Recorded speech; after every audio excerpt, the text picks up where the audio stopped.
스포츠 경기에 역배팅을 하면 수익을 보장해줘 온라인 부업으로 알려진 베팅 게임이 최근 제주에서도 유행처럼 번지고 있습니다.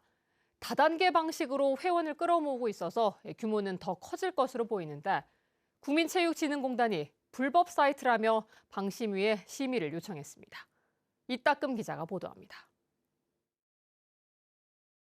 스포츠 베팅이 이루어지는 한 온라인 사이트. 실제 당일 예정된 축구 경기 목록이 뜨고 베팅 버튼을 눌러 예상되는 점수에 돈을 걸 수 있습니다. 역베팅 방식으로 돈을 건 점수와 경기 결과가 다르면 한 게임당 0.4% 정도의 수익금을 주는데 베팅할 경기와 점수는 별도의 텔레그램 방으로 전달합니다. 운영자들이 시키는 대로만 베팅하면 수익금을 얻는 건데 취재진이 파악한 텔레그램 방에 가입자만 6만 8천 명이 넘습니다. 1,000만 원 넣으면 베팅 한 번 하면 한 8, 9만 원 이렇게 나오니까 하루에 2번은 무조건 그 게임을 주거든요. 그러면 뭐 10 얼마씩. 어디 가서 여자가 10 얼마씩 벌겠어요, 하루에.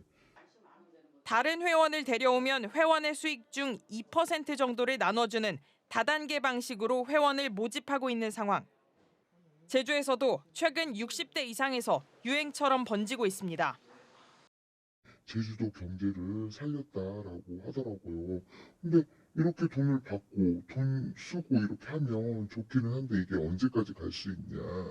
그래서 사람들이 무리하게 투자를 해서 그래서 좀 더 위험한 것 같기는 한데 초기 가입 금액인 30만 원씩 단순 계산해도 200억 원의 베팅 금액이 오가는 상황. 온라인뿐만 아니라 오프라인상에서도 회원 모집이 이루어지고 있는데 제주에만 2곳의 사무소가 운영 중입니다. 도심 한복판에는 사이트 가입 방법을 알려주고 회원을 모집하는 사무소가 버젓이 운영되고 있습니다. 사무소 관계자는 지난해 11월 제주센터가 문을 열어 수천 명의 회원이 있다며 해외에서 사이트를 운영해 불법이 아니고 외화벌이라는 입장을 내놨습니다. 그러나 국민체육진흥공단은 해당 사이트가 불법 도박 사이트로 보인다며 방송통신심의위원회에 심의를 요청한 상황입니다. 해당 사이트에서 이루어지는 스포츠 베팅에 대한 행위는 국민체육진흥법을 위반한 불법 행위이게 됩니다. 그렇기 때문에 그 사이트는 불법 사이트이고요. 온라인 커뮤니티에서도 어느 정도 투자금이 모이면 출금을 제한하거나 잠적하는 형태의 사기라며 피해와 우려글이 쏟아지고 있어 주의가 필요해 보입니다. MBC 뉴스 이따금입니다. 얼마 전 제주 시내 다세대 주택에서 불이 나 80대 할아버지가 숨지고 80대 할머니는 가까스로 탈출해 목숨을 건진 일이 있었는데요. 당시 할머니의 탈출을 도왔던 이웃집 청년과 대리운전 기사가 인명구조 유공자로 표창을 받게 됐습니다. 조인호 기자입니다. 시뻘건 불빛과 연기가 흘러나오는 다세대 주택 창문 밖으로 80대 할머니가 힘겹게 빠져나옵니다. 2층 창문 난간을 양손으로 붙잡고 가까스로 매달린 할머니. 이웃집에 사는 대학생 최건우 씨는 담장을 넘어서 접근하려다 실패하자 곧바로 담장 옆쪽으로 돌아서 달려갔습니다. 이제 창문 밖으로 할머니가 매달려서 나오시는 거예요. 그래서 이건 조금이라도 늦으면 큰일 날 수 있겠구나 싶어서 바로 그냥 뛰어가서 때마침 주차장에 손님을 내려주던 대리운전 기사 강재명 씨도 담장을 훌쩍 뛰어넘어 할머니에게 달려갔습니다. 불나고서 바로 보니까 할머니께서 이제 베란다 가름막을 이제 넘어오고 계시는 그 상황까지 봤어요. 그러고서 바로 비상깜빡이 켜고 도와드려야겠다 해서 바로 달려가게 된 거였어요. 결국 두 사람의 도움으로 80대 할머니는 별다른 부상을 입지 않은 채 무사히 구조됐습니다. 사고가 난 지 2주일 만에 소방서에서 다시 만난 두 사람. 당연히 해야 할 일을 했을 뿐이라며 뜻밖의 관심이 당황스럽다고 이야기합니다. 그때로 다시 돌아가 똑같이 구할 것 같아요. 그때 제가 큰일 날 수 있겠다 싶어서 제가 안 살렸더라면 더 일이 커졌을 수도 있겠다 싶어서 인터뷰라든지 표창장이라든지 뭐 그런 게 있다고 하니까 진짜 많이 당황스러워요. 도움이 필요한 분은 있어서 도와드렸을 뿐인데 진짜로 받아야 되는 분들은 뭐 일상 이제 구조를 하러 다니시는 저 소방관 분들이 받으셔야 되는 게 아닌가.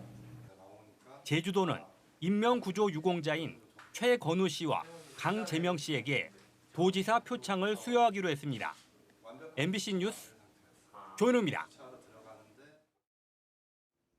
제주도가 전국광역자치단체 최초로 건강주치 제도를 도입합니다. 환자가 집 근처에서 질병 예방은 물론 치료와 관리를 받는 건데요. 오는 7월부터 일부 지역에서 시범적으로 시행됩니다. 보도에 이소현 기자입니다. 농촌 마을의 한 동네 의원. 지역 특성상 환자 대부분이 노인들입니다.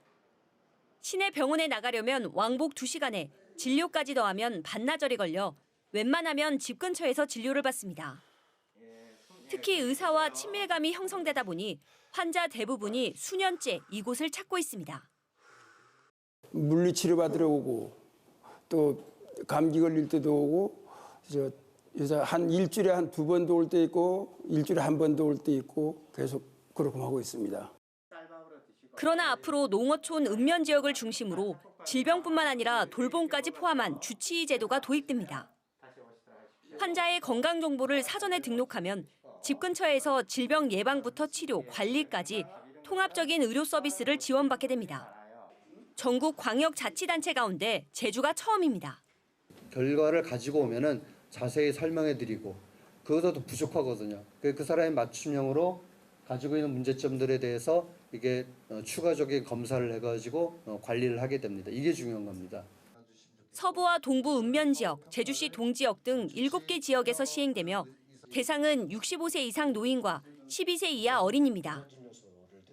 건강주치의가 환자 건강 상태를 종합평가하고 예방접종, 방문진료와 퇴원 환자 관리 등 10가지 의료 서비스를 제공하는 시스템입니다. 하지만 의정 갈등으로 의사 확보가 관건이 되면서 시행 초기부터 운영에 어려움이 예상되는 상황. 은퇴한 간호사와 간호조무사 등 대체 의료진을 활용하고 서비스 대상자를 줄여야 한다는 의견이 나오고 있습니다. 80세 이상을 대상으로 함이 부담을 덜어질 수 있다고 생각을 합니다. 교통약자나 독거노인 등으로 하는 방안도 참고하여 노인 의료 시책을 수립하여 주셨으면 합니다. 실제 환자들에게 도움이 되려면 병의원 사이에 환자 정보를 주고받을 수 있는 기반을 구축해야 할 필요성도 제기됩니다.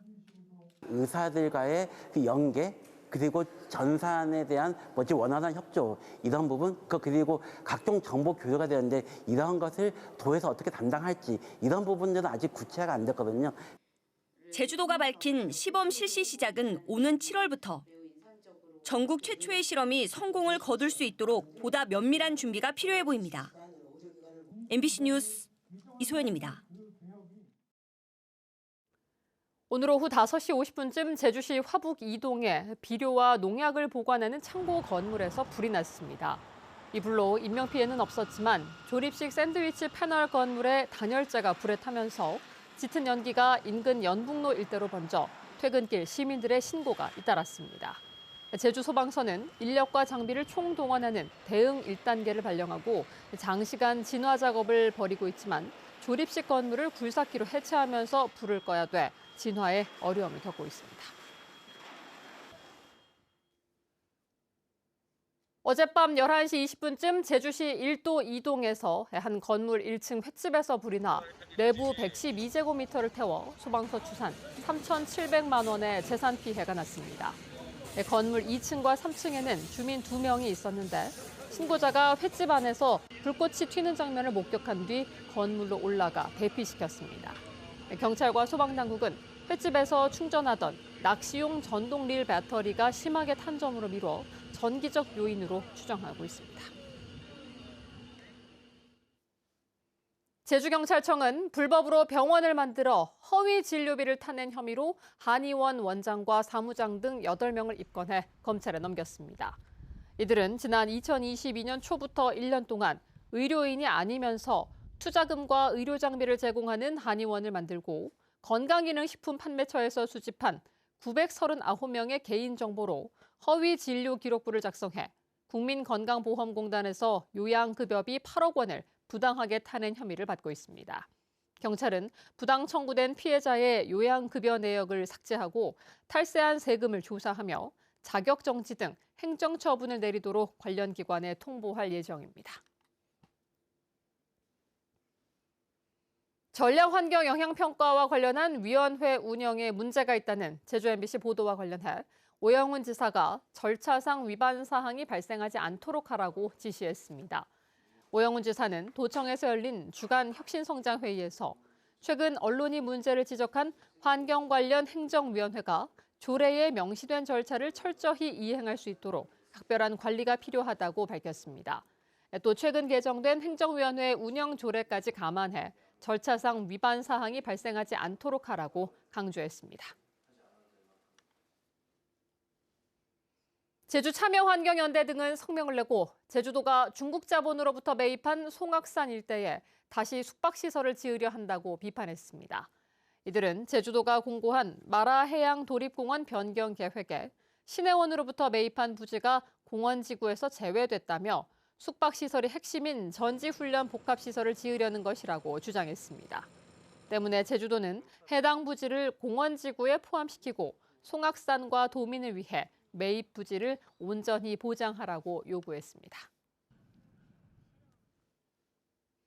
제주대학교가 오늘 마감될 예정이었던 의대생들의 복학 기한을 오는 27일로 연기했습니다. 제주대 의대생 310명 가운데 1학년을 제외한 225명은 휴학 상태인데 학교 측은 구체적인 학생 복귀 현황은 공개하지 않았습니다. 제주대 의대는 의대총장협의회의 결정에 따라 집단 휴학을 허용하지 않기로 했는데 학 측에 따르면 수업 일수의 4분의 1 이상을 결석하면 유급되고 정당한 사유 없이 복학하지 않으면 제적됩니다. 제주개발공사가 산불 피해 지역에 제주 삼다수를 긴급 지원했습니다. 제주개발공사는 경남 산청과 경북 의성, 울산 울주군 등 대형 산불 피해 지역에 구호용 제주 삼다수 0.5리터짜리 13,440병을 지난 주말에 긴급 지원했다고 밝혔습니다. 또 오늘도 울산 울주군에 2,240병을 추가로 지원하고 앞으로도 구호용 먹는 샘물이 필요한 지역과 이재민들을 위해 추가 지원을 적극 검토할 방침입니다. 전 국민 대상 여행 지원 정책인 제주의 선물이 본격 시행됩니다. 제주도가 제주관광공사, 관광협회와 함께 추진하는 제주의 선물 정책은 지난달 관광대혁신 비상대책위원회에서 선정된 핵심 사업의 하나로 예산 50억 원을 투입합니다. 이에 따라 수학여행단 지원액을 회당 60만 원에서 100만 원으로 늘리고 동창회 단체 여행도 15명 이상인 경우 1인당 3만 원씩 최대 200만 원을 지원합니다. 또 항공편 좌석난을 해결하기 위해 뱃길을 이용하는 동호회 등 단체 관광객에 대해 추가로 여행 경비를 지원합니다. 뉴스데스크 제주였습니다. 여러분 고맙습니다.